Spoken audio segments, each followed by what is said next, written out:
Hey everyone, welcome back to Problem Solving. Today, we'll be solving Problem 158A Next Round from Code Forces.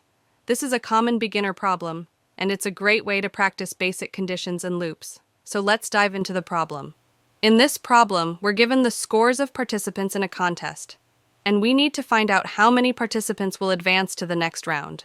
The rules say that a participant will advance if their score is at least as high as the KTH highest score, and their score is greater than 0. So, given n participants and the integer k representing the cutoff position, our task is to determine how many participants move to the next round. To solve this problem, let's walk through the approach step by step. 1. First, we take two inputs.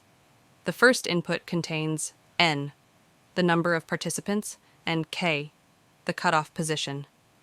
2. The second input is a list of scores of the participants in non-increasing order. 3. We need to check how many scores meet or exceed the score at the kth position and are greater than 0. 4. If the kth score is greater than 0, we count participants with scores equal to or higher than this score. 5. Otherwise, we only count scores that are greater than 0. Now let's go through the code step by step. First, we take the inputs, nk for the number of participants and the cutoff position, and p for the scores list. We then split nk into n and a k and p into a list of integers. We initialize a variable result to 0 to store our answer. Now we check if the kth score is 0 or negative using if pk, 1 less than or equal to 0. If it is, we start with result equals k, assuming initially that all top k scores qualify.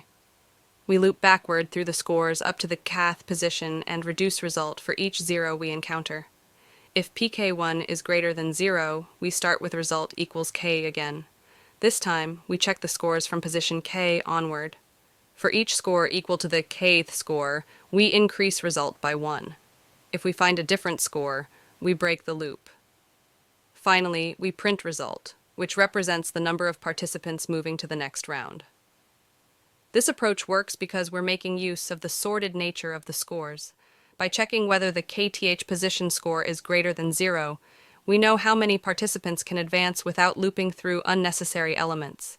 For example, if p equals 5, 4, 3, 3, 3, 3, 2, and k equals 3, the third position score is 3. We count all scores 3 or higher, resulting in 5 participants moving to the next round. And there you have it. We've solved the problem by carefully checking the score at the cutoff position and counting accordingly. This approach makes sure we only check necessary scores to find our answer. The code is in the comments below this video for you to reference.